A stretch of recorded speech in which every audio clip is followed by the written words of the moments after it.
හැමදාම උදේට නීර ඒ පැරණි පාලම පසු කර දිවගියේ මොහොතකටවත් නතර නොවි.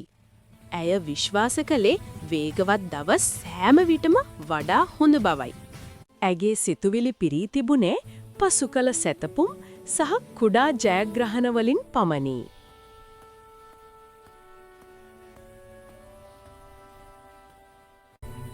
ඇයට පහලින් ගලා ගිය ගංගාවේ නිහඬ බව ඇයට කිසිදා දෙනුනේ නැත.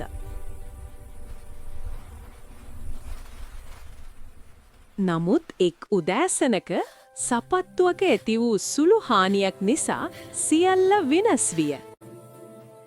වේගය අඩු කිරීමට සිදුවත් ඇය කෙසේ හෝ ඉදිරියටම ගියාය. පෙර කවදාවත් නෙත ගැටුණු නැති සියුම් දේවල් ඇයට පෙනෙන්නට පටන් ගත්තේ එවිටය. හරියට සංඥාවක් ලැබුණා වගේ කුරුල්ලෝ අහසට පියාසර කළා. ගඟේ පාවෙන කොළ කිසිදු කලබලයකින් තොරව ගලා ගියේය. ජීවිතයේ පළමු වතාවට ඇයට Taman නිතා කුඩා බවත් සිතට ලොකු නිදහසකුත් දැනුනි. ඒ මොහොතේ සැබෑ අරුත නීරාට වැටහුනේ මද වේලාවකට පසුවය.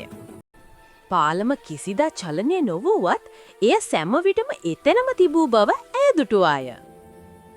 වේගය කියන්නේ හැම දෙයකම විසඳුම නොවන බව ඇය තේරුම් ගත්තාය.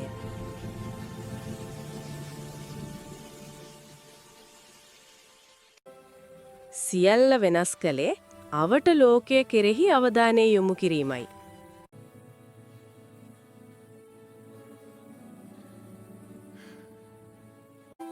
ඇය අවසානයේ නෙත්යුමා බලන විට මාවත ඇයව පිළිගන්නාක් මෙන් පෙනුනි. දියුණුව කියන්නේ බොහෝ ඈතක තිබෙන දෙයක් නොවේ. එය දැනටමත් මෙතන මේ මොහොතේ පවතින බව නීරා වටහා ගත්තාය.